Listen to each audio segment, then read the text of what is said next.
Sebelum kita melanjutkan ke tahap pengolahan data, terlebih dahulu kita harus melakukan clean data atau pembersihan data. Jadi dari hasil jawaban siswa, kemudian kita dapatkan dalam bentuk Excel, kita simpan dalam bentuk Excel. Nah, jadi dari Excel ini kita periksa satu-satu ada tidak pendabelan atau identitas siswa yang tidak dapat kita identifikasi misalnya. Nah, jadi kita periksa satu-satu atau jawaban siswa yang tidak bisa memberikan data yang mendukung untuk kompetensi berpikir sistem yang sedang kita uji. Nah, misalnya seperti ini contohnya untuk nomor urut 82. Nah, itu dari namanya juga itu tidak sesuai dengan aturan pengisian data, dan di sini juga kita tidak tahu ya apa yang dijawab oleh nama tersebut, siswa tersebut. Nah, jadi karena ketidakjelasan atau data yang diberikan ini tidak mendukung dalam pengolahan data kita selanjutnya, maka nomor 82 ini harus kita hapus. Oke, dan ini kita lanjutkan, kita lakukan sampai datanya benar-benar bersih. Setelah dilakukan pembersihan data, langkah selanjutnya yaitu penskoran data mentah. Nah, di sini dapat dilihat bahwa pada contohnya di data pada SMA Perla itu saya telah melakukan penskoran terhadap lebih kurang ada 61 siswa di sini. Nah, jadi setelah itu saya jumlahkan skornya dan kemudian saya ubah menjadi nilai. Nah, nilai ini kemudian dia memiliki kriteria tersendiri dari berpikir sistem, yang kriterianya diadopsi dari Veriver dan Nuraini. Nah, jadi untuk memudahkan dalam memberikan kriteria, saya menggunakan bantuan rumus dari Excel ya, rumus if. Nah, jadi ini sangat membantu dalam mengerjakannya. Jadi tidak satu-satu dilihat, tapi bisa secara otomatis. Langkah pertama yang kita lakukan adalah uji instrumen, yaitu uji validitas dan reliabilitas instrumen. Di sini saya memilih 30 siswa dari 163 siswa yang menjadi sampel dalam penelitian saya. Jadi 30 siswa ini tentunya mewakili 3 sekolah tempat instrumen kompetensi berpikir sistem disebarkan. Oke, kita lanjut. Data telah kita kumpulkan, jadi sebanyak 30. Kemudian kita juga menyiapkan aplikasi SPSS 26-nya. Nah, sebelum kita lanjut untuk pengolahan datanya, terlebih dahulu kita melihat dulu dasar pengambilan keputusan untuk uji validitas instrumen. Nah, jadi yang dilihat itu adalah nilai signifikan atau disingkat dengan SIG ya. Jadi jika nilai signifikannya lebih kecil dari 0,05, maka instrumen soal itu valid. Namun jika nilai signifikannya lebih besar dari 0,05, maka instrumen soalnya tidak valid. Nah, solusinya jika instrumen soal tidak valid, maka soal harus digantikan. Oke, kita mulai. Yang pertama, kita copy terlebih dahulu data 30 siswa ini. Nah, Oke, kita copy. Setelah kita copy, kita pindahkan ke SPSS di bagian data view. Nah, jadi kita klik saja di tabel nomor 1 ini, kemudian Ctrl V. Oke, maka data 30 tadi sudah pindah ke SPSS. Nah, di sini kita melihat bahwa nama dari data ini mungkin masih terlalu panjang ya, dan kita juga melihat adanya 2 angka di belakang koma. Jadi mau kita buat namanya tidak terlalu panjang, misal X1 saja, X2, dan angkanya juga angka bulat. Nah, tempat pengubahannya itu adalah di variabel view. Nah, jadi ini nama kita ubah dulu dengan cara kita blok, kemudian kita tekan Ctrl V. Jadi bisa juga sebenarnya kalau secara manual, namun untuk cepat langsung kita tekan Ctrl V, kita ketik ya var 00.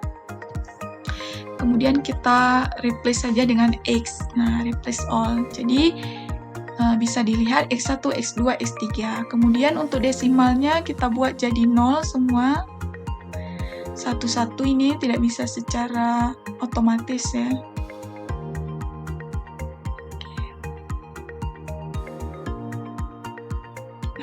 Setelah itu kita kembali lagi ke data view, kemudian kita akan langsung menguji validitas dari instrumen kompetensi berpikir sistem yang telah saya sebarkan. Nah, langkahnya adalah kita menuju ke analyze. Nah, setelah kita menuju ke analyze, kemudian kita lanjut ke correlate. Nah, di correlate kita klik bivariant. Oke, kemudian X1, X2, X3 ini kita pindahkan semua ke sebelah kanan. Nah, caranya kita blok aja semuanya dan kita pindahkan ke sebelah kanan. Oke, sebelumnya saya minta maaf, di sini lupa kita ganti tadi ya. Ini harusnya kita ganti dengan total. Nah, kemudian kita ulang lagi ya, analyze, correlate, bivariate, kemudian kita pindahkan semuanya ke sebelah kanan. Pastikan correlation coefficient Pearson-nya tercentang, kemudian two-tailed-nya tercentang, dan flag significant correlation-nya juga tercentang. Setelah semua tercentang, kita tekan OK. Nah, ini adalah hasil dari perhitungan validitas instrumen yang telah disebarkan. Nah, jadi yang kita fokuskan, jadi di sini ada 8 instrumen ya, X1, X2, X3. Nah, ini artinya instrumennya, dan yang kita fokuskan itu adalah nilai SIG-nya. Jadi kalau di instrumen item pertama saja kita lihat, jadi SIG-nya itu 0,00. Nah, berdasarkan kesepakatan kita tadi, jika nilai signifikannya lebih kecil dari 0,05, berarti item soal tersebut valid. Nah, jadi untuk item pertama valid. Kemudian kita lihat lagi yang untuk item nomor 2, itu nilai signifikannya 0,437. Nah, 0,437 ini tentu dia lebih besar dari 0,05. Maka item soal nomor 2 ini tidak valid dan perlu nantinya diganti. Oke, satu lagi kita lihat yang untuk soal nomor 3, nilai signifikannya adalah 0,00. Jadi 0,00 itu lebih kecil daripada 0,05, maka dapat dikatakan bahwa nilainya adalah valid. Oke, selanjutnya setelah itu, nah, kita simpan ya, kita save as. Nah, kita buat dengan uji validitas. Oke, kita save. Nah, baru selanjutnya kita mau melakukan uji reliabilitas. Nah, untuk uji reliabilitas masih sama ya. Nah, kita balik lagi ke data view. Nah, langkah yang kita lakukan selanjutnya adalah analyze, kemudian lanjut ke scale, nah, kemudian lanjut ke reliability. Nah, jadi ini semua dipindahkan ke sebelah kanan, kecuali bagian total. Nah, kita pindahkan ke sebelah kanan, kemudian kita klik statistik, pastikan scale if item deleted ini kita conteng, kemudian yang lain tidak perlu diubah, kita lanjut ke continue. Nah, kemudian pastikan modelnya dalam bentuk alpha, dan baru kita bisa lanjutkan untuk mengklik OK. Maka ini tadi validitas ya.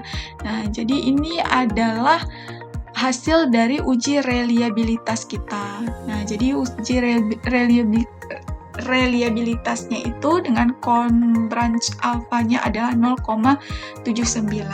Mari kita lihat acuan kita di sini. Nah, di sini telah kita buat, yaitu uji reliabilitas bertujuan untuk melihat instrumen ini konsisten nggak kalau dia dilakukan pengujian secara berulang. Nah, jadi dasar pengambilan keputusan uji reliabilitas Convergence alpha, jika nilai Convergence alfanya lebih kecil dari 0,4 berarti rendah. Jika Convergence alfanya 0,4 sampai 0,8 berarti termasuk sedang, tapi jika nilai Convergence alfanya lebih besar daripada 0,8 berarti termasuk ke dalam kategori tinggi. Nah, hasil uji reliabilitas pada instrumen kompetensi berpikir sistem kita itu 0,79, berarti menandakan reliabilitasnya berada di kategori sedang.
Selanjutnya kita lanjut dengan uji prasyarat, yaitu uji normalitas dan uji homogenitas. Nah, sebelum kita lanjut ujinya pada aplikasi SPSS, terlebih dahulu saya akan mengkonversi skor yang didapatkan menjadi nilai dengan bantuan aplikasi Excel.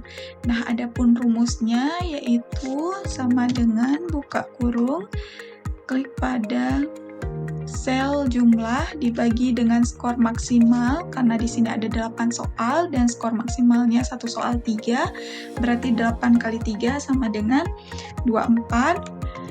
Oke, kemudian dikali dengan 100. Oke, nah ini adalah nilai untuk siswa pertama. Oke, selanjutnya tinggal kita tarik ke bawah, maka secara otomatis akan mengikuti rumus yang ada di atas. Nah, setelah nilai ini didapatkan, selanjutnya untuk memudahkan kerja di aplikasi SPSS nantinya, nilai ini saya copy di Excel baru yang kemudian telah saya kategorikan berdasarkan sekolah. Jadi sekolah di sini ada 3, yaitu sekolah A, sekolah B, dan sekolah C. Nah, jadi sekolah A ada 45 siswa, sekolah B 45 siswa, dan sekolah C ada 43 siswa. Nah, setelah itu baru kita lakukan uji. Yang pertama itu adalah uji normalitas. Nah, sebelum kita melakukan uji normalitas, mungkin kita lihat dulu uji normalitas data kompetensi berpikir sistem, di mana hipotesis yang disusun itu yaitu H0, data kompetensi berpikir sistem siswa berdistribusi normal, H1-nya data kompetensi berpikir sistem siswa tidak berdistribusi normal. Jadi dasar pengambilan keputusan nantinya yaitu jika nilai signifikan lebih besar daripada 0,05, maka H0-nya diterima, artinya data itu berdistribusi normal. Namun jika nilai signifikannya lebih kecil dari 0,05, maka H1-nya diterima, berarti artinya data tidak berdistribusi normal. Oke, selanjutnya mari kita lakukan uji normalitas di aplikasi SPSS. Nah, karena tadi data sudah saya kelompokkan, berarti kita tinggal mengkopinya. Oke, ke Ctrl C, kemudian kita buka aplikasi SPSS, pastikan ada di data view. Nah, kemudian klik kanan, tinggal kita paste. Selanjutnya juga sama, buka lagi Excel untuk sekolah yang B. Oke, Ctrl C, kemudian paste, dan terakhir untuk sekolah C. Ctrl C dan paste. Nah, langkah selanjutnya yaitu kita beralih ke variabel view. Nah, jadi desimal ini kita nolkan saja supaya tidak ada koma-koma. Kemudian di sini kita buat A, di sini B, di sini C, dan di labelnya kita berikan nama sekolah A, sama ya, sekolah B, dan sekolah C. Nah, selanjutnya kita menuju lagi ke data view dan siap untuk melakukan uji normalitas. Nah, langkah yang kita lakukan langsung ke analyze. Setelah ke analyze, kita menuju ke descriptive statistik. Nah, kemudian kita menuju ke bagian explore. Nah, di bagian explore, ketiga bagian yang ada di sebelah kiri itu dipindahkan ke bagian dependent list. Oke. Kemudian lanjut pilih plot. Nah, kita centang normality plots with test. Oke, kemudian continue.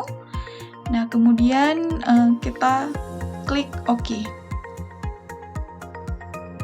Nah, kita tunggu, maka nanti akan ada hasil dari uji normalitasnya. Nah, ini telah keluar hasil dari uji normalitasnya. Mungkin di sini kita lihat tes normality. Karena jumlah datanya tadi kurang dari 50, maka yang kita lihat itu adalah bagian dari Shapiro Wilk. Nah, di sini yang kita fokuskannya adalah nilai sig. Oke, kita lihat catatan kembali. Nah, di sini dikatakan bahwa sekolah A itu nilai signifikannya 0,005. Jadi 0,005 itu pasti lebih kecil daripada 0,05. Berarti sekolah A ini dia tidak berdistribusi normal. Sedangkan sekolah B itu 0,180 pasti lebih besar daripada 0,05. Maka sekolah B itu berdistribusi normal. Sekolah C 0,74 lebih besar daripada 0,05, maka data juga berdistribusi normal. Nah, karena ada satu data yang tidak berdistribusi normal, yaitu sekolah A, maka untuk nantinya kita akan melanjutkan uji hipotesisnya itu adalah dengan uji non-parametrik. Oke. Setelah itu, jangan lupa kita simpan. Nah, kita beri nama uji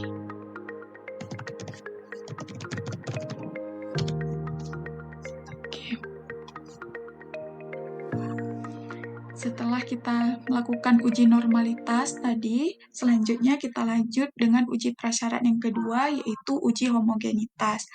Nah, sebelumnya datanya juga harus kita gabungkan untuk nantinya lebih mudah kita pindahkan ke aplikasi SPSS. Nah, jadi di sini sudah ada data gabungan dari kelas A, kelas B, dan kelas C. Nah, yang di sampingnya juga sudah saya berikan kode, misalnya angka 1 itu untuk kelas A, dan angka 2 itu untuk kelas B, serta angka 3 itu untuk kelas C. Nah, selanjutnya kita lihat dulu catatan kita ya, tentang uji homogenitas. Nah, jadi uji homogenitas dengan hipotesis yang kita susun yaitu H0 data kompetensi berpikir sistem siswa itu homogen. H1 data kompetensi berpikir sistem siswa tidak homogen dengan tingkat signifikan alfanya sebesar 0,05. Jadi dasar pengambilan keputusan nanti, jika nilai signifikannya itu lebih besar dari 0,05, maka H0-nya diterima atau datanya homogen. Jika nilai signifikannya lebih kecil daripada 0,05, maka H1-nya yang diterima, artinya datanya tidak homogen. Oke, kita simpan dulu catatan untuk pengambilan keputusannya. Selanjutnya kita menuju ke aplikasi SPSS. Nah, jadi aplikasi SPSS-nya kita buka. Nah, langkah pertama yang kita lakukan itu adalah mengcopy data yang ada di Excel. Nah, kita copy semuanya dari kelas A, kelas B, kelas C yang telah kita gabung dan kita susun secara bergabung ya. Nah, jadi jangan lupa di bagian data view kita copy dengan Ctrl V. Nah, jadi ini sudah kita copy. Selanjutnya kita mengubah nama dari data, jangan var 001, kemudian kita bulatkan nilainya, angkanya. Oke, tetap untuk pengubahan dilakukan di variabel view.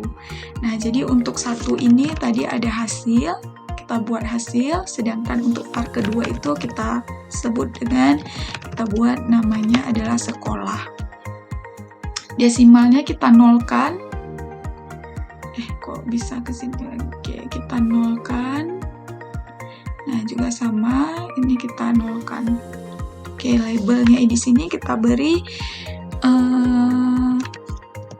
kompetensi berpikir sistem. Nah, sedangkan ini kita berikan namanya adalah sekolah. Nah, jadi karena sekolah ini tadi ada 3 sekolahnya, maka di bagian value itu perlu kita atur, yaitu misalnya angka 1 itu kita beri sekolah A, kemudian add.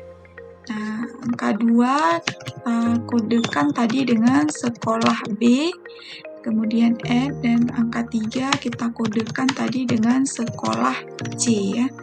Kemudian kita add dan tekan OK. Nah, setelah kita tekan value, sudah cukup. Ini bagian-bagian yang perlu kita ubah ya, yang nantinya membantu kita dalam membaca hasil dari uji homogenitas. Nah, selanjutnya kita kembali ke data view. Oke, langkah selanjutnya yang kita lakukan yaitu kita melakukan uji homogenitas. Caranya yaitu dengan cara mengklik analyze. Nah, setelah kita klik analyze, kita lanjut ke compare means. Nah, setelah kita lanjut ke compare means, lanjut ke one way ANOVA. Nah, setelah kita mengklik one way ANOVA, maka nanti akan muncul kotak yang berisi seperti yang ada di layar ya. Jadi kompetensi berpikir sistem itu kita masukkan ke bagian depend list, sedangkan sekolah itu kita masukkan ke bagian faktor. Nah, selanjutnya kita tekan option, klik option. Nah, di sini selanjutnya kita pilih homogeneity of variance test. Dan baru selanjutnya kita klik continue, dan baru selanjutnya kita klik OK. Nah, maka secara otomatis langsung nampak ya hasilnya ya.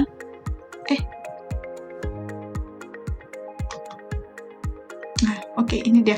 Nah, jadi iya, ini dia secara otomatis langsung nampak hasil dari uji homogenitas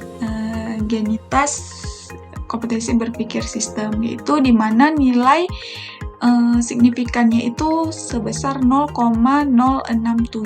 Nah, jadi kalau sesuai dengan catatan kita tadi, dasar pengambilan keputusannya jika nilai signifikannya itu yang kita lihat di bagian min ini ya. Jadi jika nilai signifikannya itu adalah 0,67.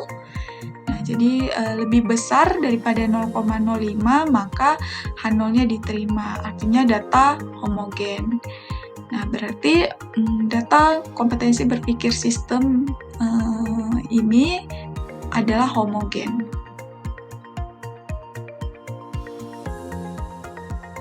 Selanjutnya, kita lanjutkan untuk uji non-parametrik, yaitu uji Kruskal-Wallis. Nah, dari hasil uji normalitas yang kita dapatkan sebelumnya, bahwa data kompetensi berpikir sistem ini tidak berdistribusi normal, sehingga uji hipotesis yang kita gunakan adalah uji non-parametrik, tepatnya uji Kruskal-Wallis. Nah, untuk membantu nantinya dalam mengolah data menggunakan SPSS seperti biasanya, data terlebih dahulu saya pindahkan ke Excel, kemudian di sini sudah saya kategorisasi seperti sekolah A, sekolah B, dan sekolah C.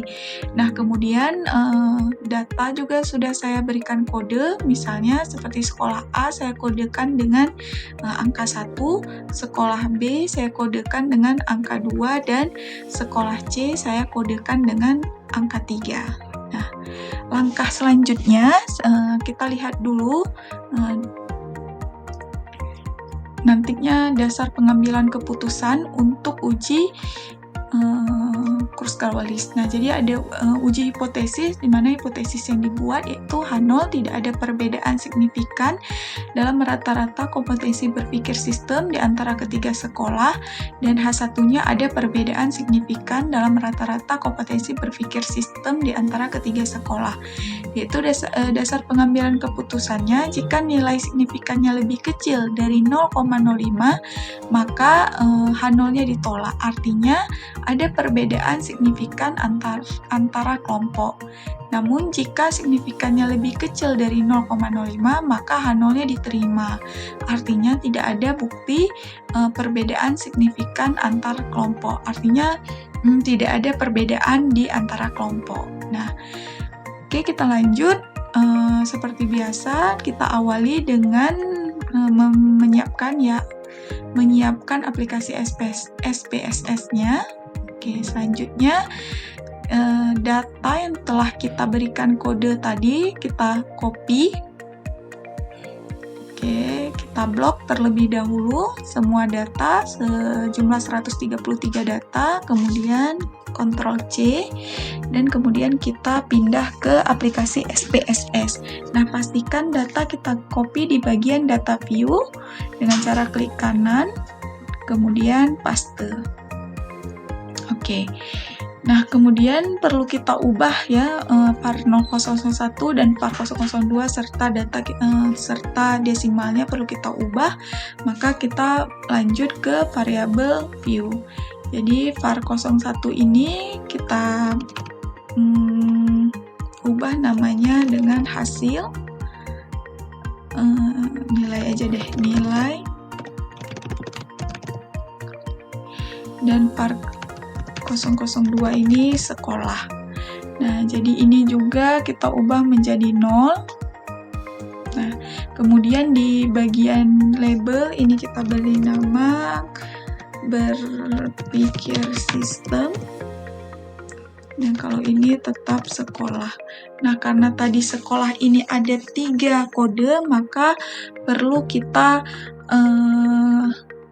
kodekan, yaitu value 1 untuk sekolah A, kemudian add, kemudian sama value 2 untuk sekolah B, kita add lagi, dan yang terakhir value 3 untuk sekolah C.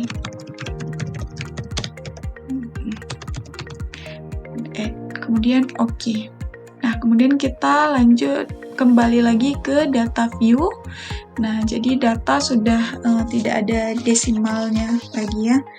Kemudian kita lanjut ke uji non-parametrik Kruskal-Wallis, dimulai dengan analyze.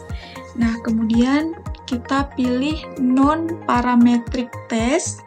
Nah, kemudian kita lanjut ke non-parametric test, kemudian ke legacy dialog, kemudian kita lanjut ke K independent sample. Nah, kita klik oke. Nah, jadi sudah tampak kotak yang seperti di layar. Nah, jadi di bagian berpikir sistem ini kita pindahkan ke tes variabel. Nah, sedangkan sekolah ini kita pindahkan ke grouping variabel. Kemudian kita klik define. Nah, jadi kita klik di sini minimumnya 1, sedangkan maksimumnya 3, karena tadi ada 3 sekolah. Kemudian continue. Nah, pastikan bagian test type-nya Kurzgesagt-nya tercentang. Oke, setelah itu kita lanjut dengan kita klik OK. Nah, jadi inilah hasil dari uji dari Kurzgesagt-Wallis. Pada uji selanjutnya kita mau melihat apakah ada perbedaan antara kemampuan kompetensi berpikir sistem siswa laki-laki dan siswa perempuan. Jadi di sini sudah saya buat kategorisasi datanya. Kelompok 1 ini untuk laki-laki dan kelompok 2 ini untuk perempuan. Jadi kelompok 1 berjumlah 50 siswa dan kelompok perempuan atau kelompok 2 berjumlah 83 siswa. Kemudian untuk mempermudah dalam menginput data di SPSS, data juga sudah saya gabung dan saya beri kode, misalnya kelompok 1 yaitu kodenya 1 dan yang kelompok 2 kelompok perempuan diberi kode 2. Nah, selanjutnya kita siapkan aplikasi SPSS-nya, sedang loading. Oke.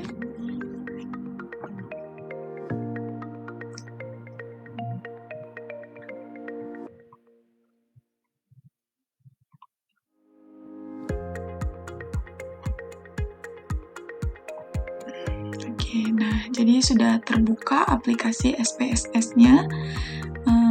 Selanjutnya yang kita lakukan adalah kembali ke halaman Excel, kemudian kita copy data yang sudah kita kelompokkan tadi.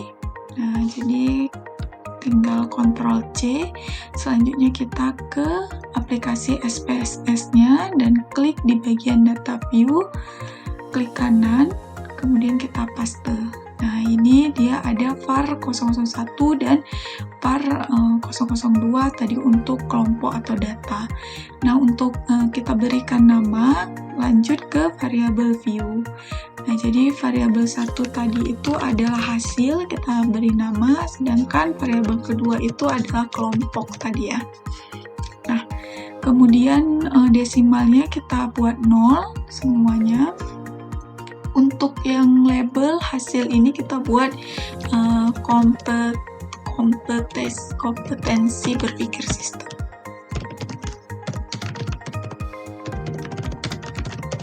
Nah, sedangkan untuk kelompok ini kita buat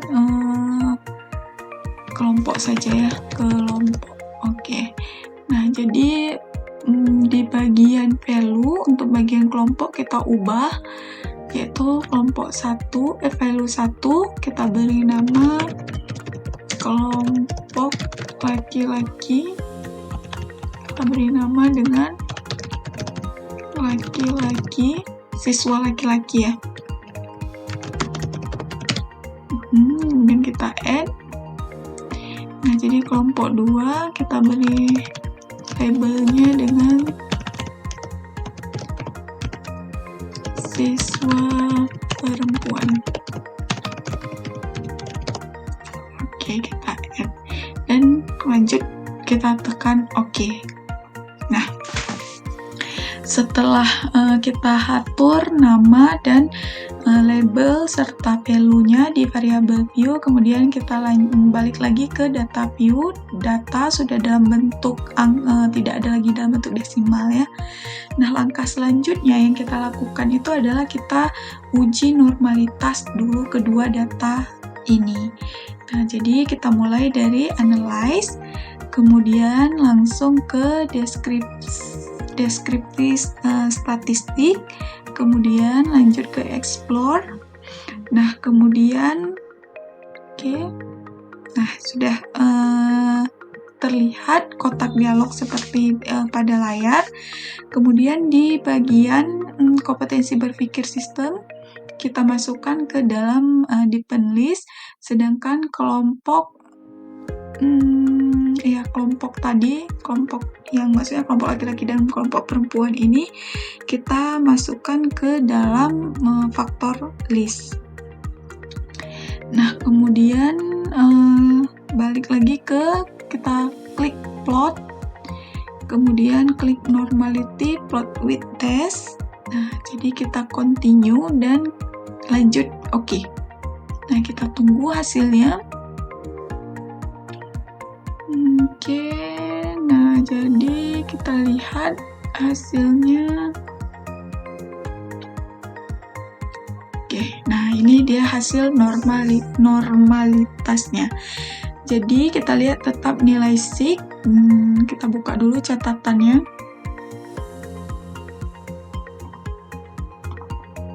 Nah,